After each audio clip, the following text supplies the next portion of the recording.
salut tout le monde, je suis super contente de vous retrouver dans cette nouvelle vidéo, dans ce nouveau vlog. Alors, j'avais commencé à filmer hier en me disant hyper enjouée, oui, on va faire le pull Tétis de Anna Rose Pattern et tout. Bon, très bien. Et puis entre-temps, alors, j'ai assemblé découpé le patron, et puis entre-temps, j'ai rangé mon meuble à tissu parce qu'il en avait beaucoup besoin. J'ai pas énormément de tissu, mais le peu que j'avais avait besoin d'être rangé. Et comme d'hab, en sortant du tissu et en rangeant du tissu, j'ai retrouvé des tissus. Et en fait, je me suis dit, je sais pas si je fais le pull ou si je fais autre chose. J'ai retrouvé une viscose. Je pense que cette viscose, elle doit avoir franchement 5 ans, 6 ans. C'était une des premières viscoses que j'avais achetées au kilo chez Toto Tissu. Je vous la montre. Hein. Et pour celles qui me connaissent depuis très longtemps, j'avais fait dedans un haut. Attendez, je crois que c'était un Frida de Atelier Bernie avec le dos en dentelle. Et c'est un haut que j'apprécie beaucoup porter l'été. Et donc dans cette viscose. Et en fait, le problème de cette viscose, c'est que c'est de la merde. Pardon, hein, mais c'est vrai. Parce que elle blanchit. Le noir blanchit en fait. Donc bon, je vais quand même l'utiliser. Je vais quand même en faire quelque chose. J'en ai 1 mètre sur une laisse de 1,40 m. Et je crois que c'est à peu près pile ce qu'il me faut pour refaire un haut pêche. Donc parfait, c'est ce que je vais faire. Je vais refaire un haut pêche parce que il y a que ça qui rentre dedans, donc c'est top. Et donc voilà, j'ai retrouvé ça, j'ai rangé mes tissus, j'ai fait en sorte de bien tout mettre au carré. Et je me suis dit, est-ce que ça vaut vraiment le coup de faire le Tétis pour le moment? Voilà, bon. Du coup, je vais y réfléchir, je vais me décider. Et puis vous aurez la réponse dans 3 secondes.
Nous sommes dans mon placard à tissu. Oui, tout à fait. Tout à fait, nous sommes ensemble dans mon placard à tissu. Que voulez-vous que je vous dise? À peu près rien. Alors, parce que je suis en train de chercher un reste de tissu pour faire la doublure. Ah voilà, il est là. Et je sais pas si ça va aller, mais bon, écoutez, je vais prendre ça quand même. Alors, tel que vous me voyez, j'ai fini par me décider parce qu'en fait, je n'avais pas assez de tissu. Oh là là, ce plan très avantageux. Je n'avais pas assez de tissu pour faire pêche parce qu'en fait, il me manque juste un petit peu de tissu pour faire l'enforme. Mais ce n'est pas très grave, pour la bonne et simple raison. Je vous mets là, voilà, je vous voilà. Bon, vous êtes un peu de biais, mais c'est pas grave. Donc, je n'ai pas assez de tissu pour faire l'enforme. Donc, ce que je me suis dit, c'est que j'allais acheter en ville à un moment 50 cm de voile de coton noir, voilà, pour faire le reste du tissu.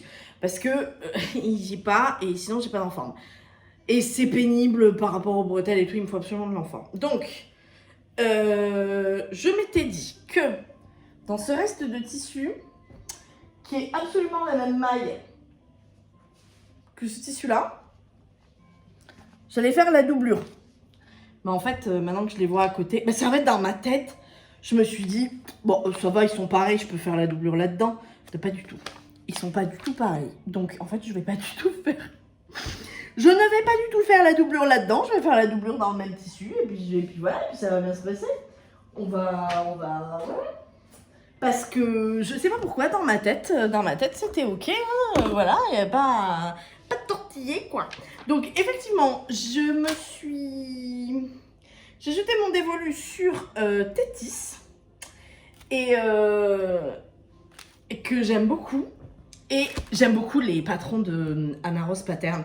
J'aime trop parce que je trouve que c'est pas...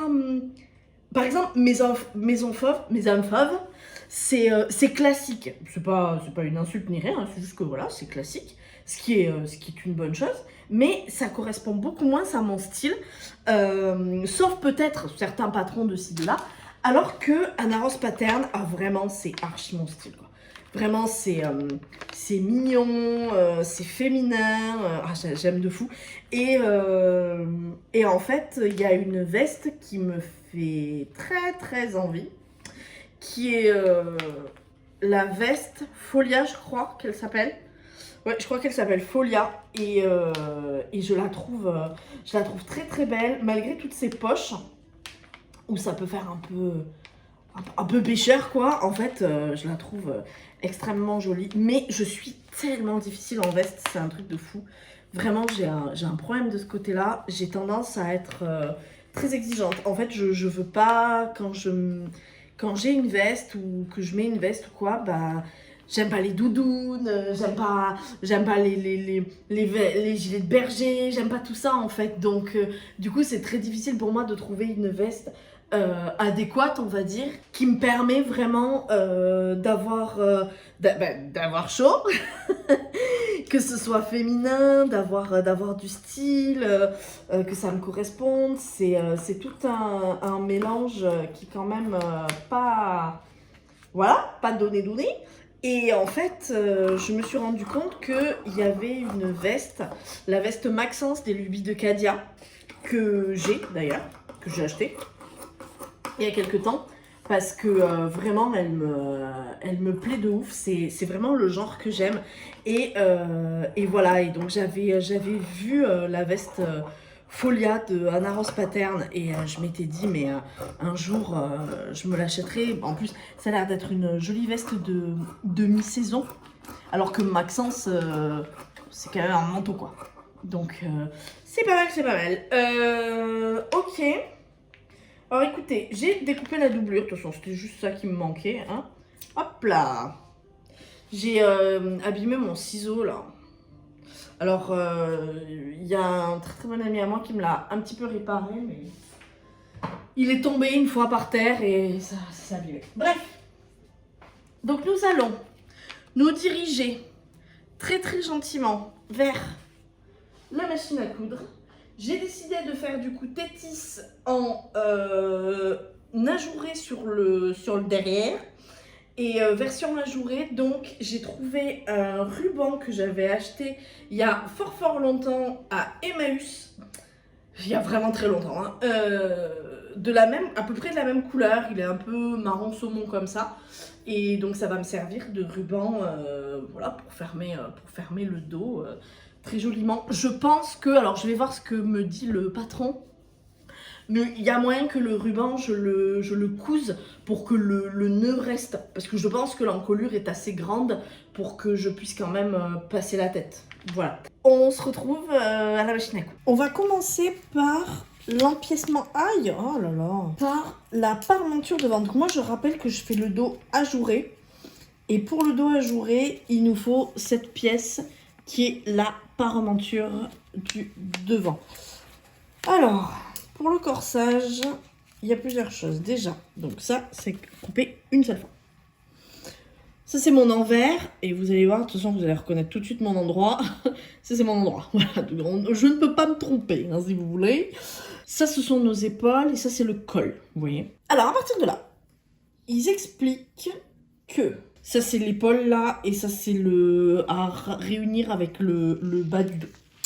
Ok, donc on nous dit, alors il faut qu'on surfile les épaules du devant et des empiècements ajourés et les assembler endroit contre endroit. Alors quand vous mettez évidemment épaule contre épaule, endroit contre endroit, n'oubliez pas de bien mettre le rond, là la partie bombée, du côté du col, parce que sinon, vous allez voir, des petits problèmes. Ensuite, une fois qu'on a surfilé, enfin qu'on a assemblé du moins les épaules du devant avec la partie du dos, en tout cas la première partie du dos, on doit surfiler les épaules de la parmenture, donc ceci, et les empiècements. Alors évidemment, si jamais votre doublure est différente de votre tissu, vous assemblez la parmenture à la doublure.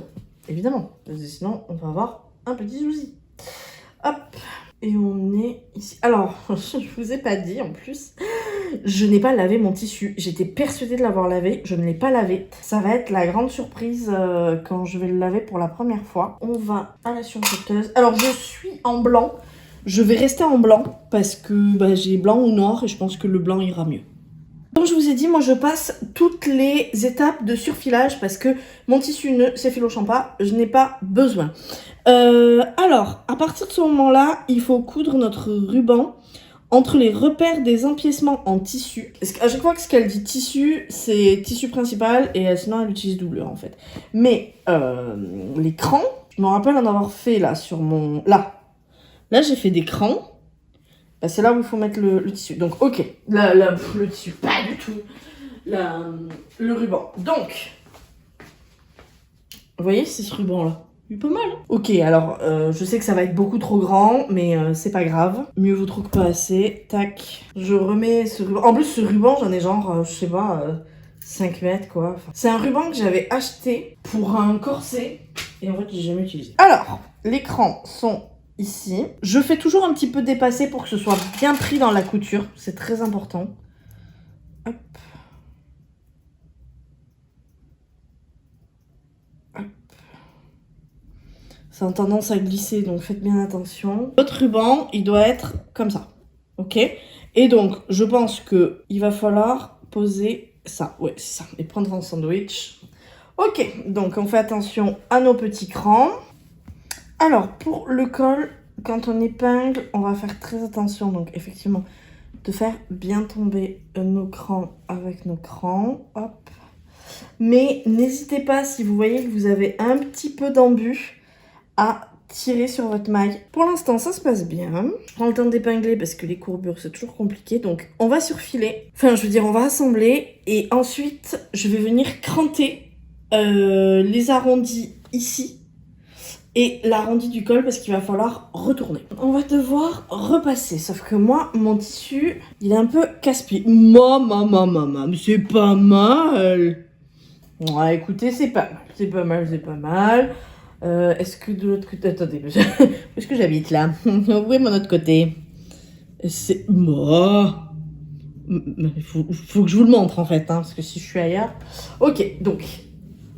là, notre but, ça va être de repasser. Sauf que moi, mon tissu, comme c'est un peu du polyester, il ne marque pas totalement le fer. C'est très compliqué. Alors déjà, je vais voir. Waouh! Ah ouais, il absorbe pas du tout l'eau. Oh là là, la vapeur me va sur les doigts immédiatement, quoi. C'est l'enfer. Moi, ce qu'il faudrait que je fasse là, c'est, de toute façon, elle le préconise, c'est une piqûre de maintien. Hop. Mais j'hésite à faire carrément une surpiqûre plus qu'une piqûre de maintien. J'hésite. Je vais voir si je le laisse cru ou pas. Peut-être pas. Peut-être que je vais surfiler. J'en sais rien. J'en sais rien. Donc on fait bien sortir les coutures. Je pense que je vais surpiquer. Hein. Tant pis, c'est pas très beau, mais là, quoique, là je suis pas obligée de surpiquer. Mais moi c'est surtout la parmenture, quoi. Je donne pas cher de la parmenture, quoi. Je pense que elle va pas rester en place très longtemps. Et puis dès le premier lavage, ça va se carapater dans tous les sens, quoi. Oh là là, mon Dieu. Le polyester, vraiment, plastique, c'est fantastique, bof. Hein. C'est difficile de surjeter en courbe, donc j'ai pas fait une très très belle courbe de ce côté-là. Ça s'est quand même un peu aplati, écoutez, j'y crois.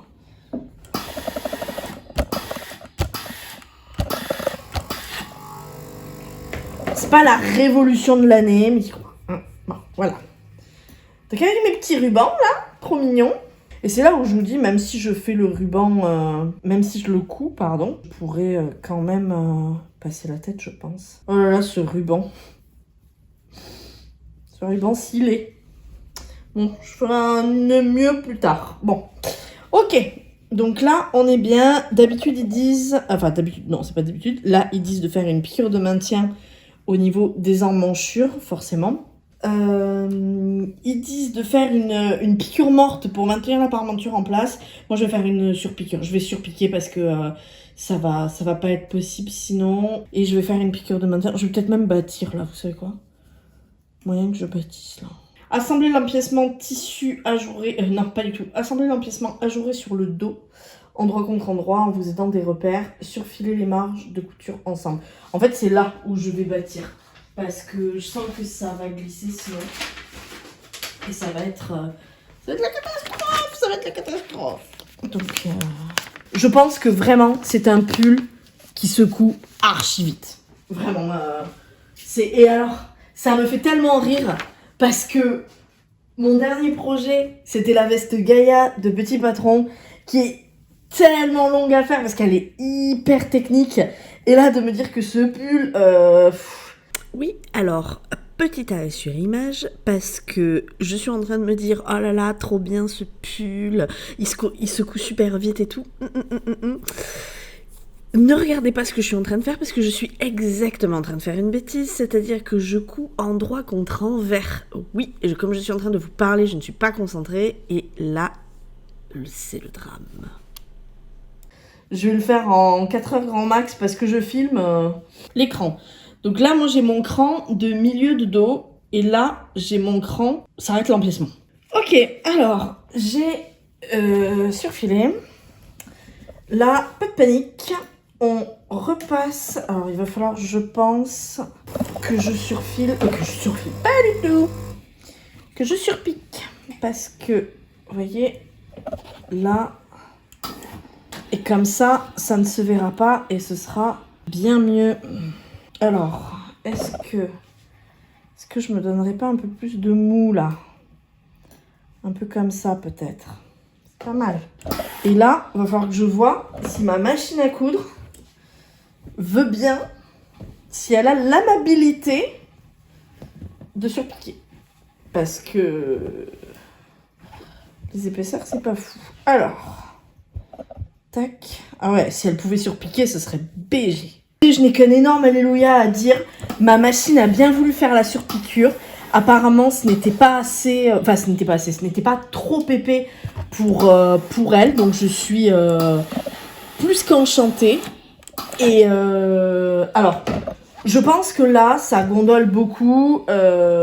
Simplement parce que c'est cousu, c'est très contraint. Je rappelle que le tissu n'a pas été lavé également. Donc, mais... D'accord. Si je pouvais éviter de faire fondre mon ciseau, ce serait bien.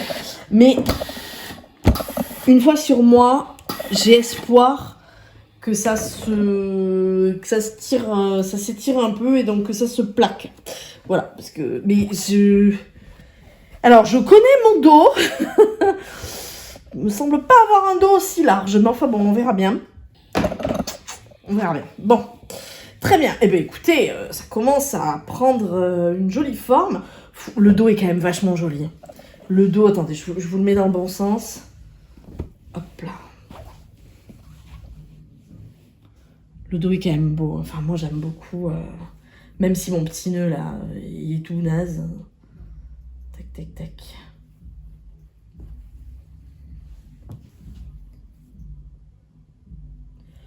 Attendez. Oh mon Dieu, je viens de m'apercevoir d'un truc. Oh! Mais elle a pas fait ça, la conne. Mais bien sûr que si. Oh là là. Oui, bah. Oh bah, je pouvais bien me vanter, oui. Oh là là, ça va aller vite et tout, machin. Ah oui, bah oui. Bah oui, tu parles. Oh, alors là, je sais pas comment je vais faire. Hein. Oh là là, la débile. La débile. Bah écoutez, je vais découdre, hein, c'est pas grave. Hein. Je vais découdre et je vais retourner et puis je vais recoudre. Oh là là, mais quelle idiote. Oui, c'est bon. Nigotland a fini par mettre l'endroit contre l'endroit. Donc, on est ok là. Putain, mais quel enfer. Mais vraiment, complètement ahuri quoi. Donc, effectivement, j'ai décousu les épaules, vous vous en doutez. Et en plus, j'ai fait la première épaule. Et j'ai regardé le pull et j'ai dit, non mais j'ai pas recommencé. Non, mais attends, ce que je suis en train de voir là, c'est pas un envers contre un endroit. Et non, ce n'était pas ça. non, ce n'était pas ça. C'est bon, tout était ok. Donc, mais oui, j'ai défait le surjet. Bon bah après, comme je vous avais montré dans une vidéo, je sais défaire le surjet très très vite, donc c'est pas un souci. Mais c'est pénible en fait. C'est pénible. En fait, ce qui est pénible, c'est pas le surjet. C'est la couturière, quoi. C'est qu'elle est bête. Voilà. Sinon, ce serait pas pénible, vous vous en doutez. Je me tâte à faire un point à peut-être 1,5 cm pour tenir la parmenture. Je pense que je vais faire quelque chose comme ça, sachant que je ne vais pas le faire derrière. Je vais me contenter juste de le faire devant. À quoi s'attaque-t-on après? Donc, on a fait... Donc ça, c'était juste les étapes. Pardon. Ça, c'était juste les étapes pour l'empiècement. Ah, on fait les manches. Manches et poignets. Bande de finition. À un moment, j'ai raté le truc. Mais il faut assembler les côtés, je pense. Assembler les têtes de manches. Surfiler les côtés des manches. Et du corps de la blouse. Ok, en fait, on le fait en L. Comme d'autres patrons. Ok, très bien. Bon, écoutez, je vais quand même faire un petit point là, à 1,5 cm. J'ai mis des épingles pour aplatir le boudin là, des coutures. Parce que vraiment, c'est le croisement au surfil là, il est mortel quoi. Je pense que les manches aussi vont me prendre... Enfin, je pense que c'est les manches qui prennent le plus de temps. Apparemment, alors, c'est optionnel. Mais il faut que je vois pourquoi c'est optionnel. Mais on peut les froncer. Mais il faut que je vois pourquoi c'est optionnel. Parce que normalement, une manche, soit tu la fronces pas, quoi. Mais tu peux pas te dire, je la fronce, la tête de manche, et puis, finalement, non. Parce que sinon, ça veut dire qu'elle est pas du tout patronnée de la même manière. Donc, je vais voir un peu ce que c'est. Hop. J'ai une couture qui est bien en face. Et j'ai une couture qui est pas bien en face. Donc, bah forcément, de toute façon, à force de défaire et refaire... Défaire et refaire, ça pouvait pas être top. Optionnel, passer un fil de France entre les repères devant et dos de chaque tête de manche pour vous aider à réduire l'embu au moment du montage. Bah oui. Assembler les têtes de manche sur les emmanchures. Non, bah, enfin, je vois pas pourquoi c'est optionnel. Hein. Bon, après, normalement, ça devrait quand même aller vite. Fermer les manches et le corps en assemblant les côtés. Et ensuite, on fait les poignets. Bon, déjà, je vais faire l'encolure. Bon, alors, j'ai fait un essai. J'aime mes 5 gondoles. Tant pis. Je n'ai pas suivi le modèle. J'ai d'abord fait les côtés et je vais faire les manches après. Parce que, on se rappelle, la veste Gaïa, ici, ça bourre sinon. Donc, moi, je fais les manches classico-classiques. Bah écoutez, je fais les manches, les poignets. Je sais pas trop ce qu'elle fait pour la bande du bas, si elle fait une bande ou quoi que ce soit. Attendez, qu'est-ce qu'elle dit? Froncer le bas du pull. Ah oui, bon, ok. Non, en fait, elle fait des bandes. Ok. Elle fait, mais pourquoi je les ai pas vus sur le patron? Oh, tu vas voir que ça va être encore un truc que j'ai pas vu, mais en fait il fallait découper parce qu'en fait juste elle l'a pas imprimé. Ouais, c'est ça, punaise, regardez. Bande de finition.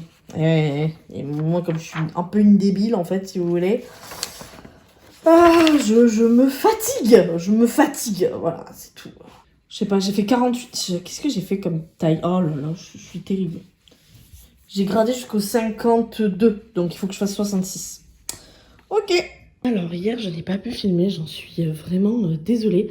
Le pull, une hécatombe. Je sais pas comment je me suis débrouillée, mais il est beaucoup trop grand pour moi. Quand j'ai vu le dos, de toute façon, je me suis dit, je connais mon dos, moi j'ai un tout petit dos, je pense qu'il va bailler de tous les côtés. Je l'ai enfilé, il était horrible. Donc en fait, alors attends, je vais vous le mettre sur le dos, voilà. Donc ça c'est le dos, ben comme prévu ça baille. Donc en fait j'ai enlevé, je sais pas, peut-être 5 cm là, 4 ou 5 cm. Voilà, j'ai enlevé pareil sur les côtés, j'ai enlevé... alors, j'ai essayé de pas trop gratter à l'emmanchure, j'ai gratté 15 cm. Comme il y a quand même des fronts, ça veut dire qu'il y a de l'embu, donc j'ai quand même pris 1 cm. Mais en bas, vous voyez, j'ai pris ouais, peut-être 2 cm et demi. J'ai fait la même chose de l'autre côté. Je l'ai réessayé, alors il faut que je coupe là. Là, je vais couper. Là aussi, il faut que je coupe parce qu'en fait, c'est pas très joli. Là, il faut que je fixe avec un point en haut. Hop, hop, hop. Il faut que je fixe avec un point pour pas que ça bouge. Mais il est beaucoup mieux. Je vais essayer de vous le montrer. Alors, je me suis attachée les cheveux pour que vous voyez bien. Bon, déjà, il est trop long. Il est beaucoup trop long. J'ai mis un élastique là pour que ça revienne parce que ça revient pas. J'ai été assez étonnée parce que, en fait, elle dit, pour la bande du bas, il faut 2 fois 66 cm. Et moi, je me suis dit, c'est quand même beaucoup. Et elle dit, vous froncez le bas et vous coussez la bande. Sauf qu'en fait, moi, j'ai pas eu besoin de froncer le bas. Parce que 66 cm, c'est trop grand. Du coup, j'ai été un peu surprise. Donc, j'ai mis l'élastique. Voilà. Alors, là, il n'y a pas encore les manches. J'ai pas de soutif. Donc, ça va beaucoup mieux, je vous le dis. Et alors, je vais vous montrer le dos. Alors, le dos, le problème qu'il y avait, c'était que non seulement l'empiècement bâillait et faisait un bec vers l'arrière, forcément, vu que le dos du vêtement était beaucoup, beaucoup trop large par rapport à mon propre dos. Donc, ça bâillait au niveau de l'empiècement. Mais ça baillait aussi au niveau des côtés. Alors je sais que généralement on attend de mettre les manches pour stabiliser le vêtement, mais là même sans les manches, je savais que c'était beaucoup trop et beaucoup trop grand. Et en fait au niveau du corps et des côtés, je me retrouvais avec un parachute. Et ce n'était pas possible. Et en fait, du coup, comme mon dos était très large, que ce soit au milieu ou sur les côtés, ça faisait encore plus bailler le milieu dos. Et au final, j'ai dû tout réduire. Alors en fait, dans le dos, ce que ça faisait, c'était que on avait un problème parce que ça baillait tellement qu'on voyait la bande de mon soutien-gorge. Donc j'étais là, bon bah super. Alors que là, impeccable. Ça va beaucoup mieux. Et donc c'est plaqué. Et là, c'est un peu plus fit. Mais en fait, c'est même pas la taille 48 qu'il faut que je fasse, quoi. Parce que j'ai enlevé 1, 2, j'ai enlevé 6 cm. Non, c'est carrément pas la taille 48 qu'il faut que je fasse. Hein. Un truc de fou. Donc voilà. Donc là, bah, en bas, je vais le raccourcir. Qu'est-ce que tu veux? Pourtant, j'ai fait la version courte. Hein. Mais c'est... J'aime pas quand les pulls, ils tombent sur le ventre, comme ça. J'aime pas. Donc je vais le raccourcir. J'espère que je suis bien cadrée.